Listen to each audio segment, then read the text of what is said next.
So we're going to start making some ink, and what I typically do is I moisten my brush and I just put a little bit of water here in the deeper part of the inkwell. This is not a place where you're going to draw the ink from. The ink that you're going to make is up here. Here I have a number of different ink stones. You can see this one is a much larger stone, and the Sumi, or the ink that you use, you can tell the quality based on the density that you see here, and of course the price is usually a pretty good indicator. This one I have been using for almost 12 years, and it's gone down from maybe just half a centimeter, and that's with daily, almost daily or weekly use. So investing in a really good ink stick is a really great decision. Different types, for example, this one here was cut in half. This one was hand formed. You can almost see the fingerprints of the person who made it. And this is from Nara in Japan, in Todaiji. And this one has a little bit of a brownish color.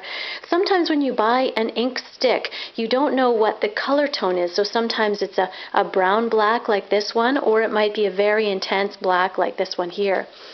Some of the cheaper stones that come with sets, and here you can see one, they disintegrate very, very rapidly, and so sometimes little fragments or little pieces of this end up in your painting. So like I said, rather than spending $2 or $3, it's sometimes better, since these things do last for decades, to pay $20 or $30 for an excellent quality ink stick that'll last you a very, very long time. So let's use this one here today.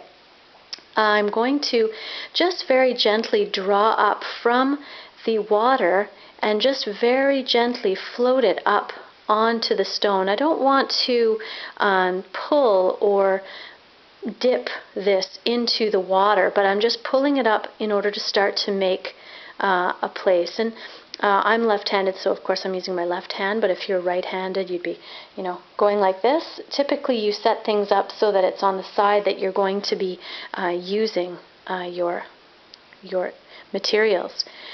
People can spend quite a long time, maybe 20 or even 30 minutes, preparing their ink. And part of the reason for this is you're just clearing your mind, you're getting ready to decide what it is you're going to be painting for the day and how you're going to put that into paper.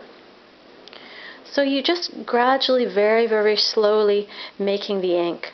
Calligraphers might hold their stones like this and rub it very, very vigorously back and forth, and they could spend quite a long time getting enough ink. But brush painters, or Sumi-e or Suibokuga painters, do tend to go a little bit more slowly.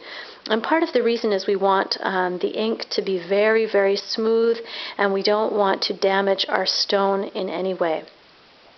When you're finished, be sure never to leave your ink stick standing like this or leaning against the side of your suzuri. It's always better to have a rest for it.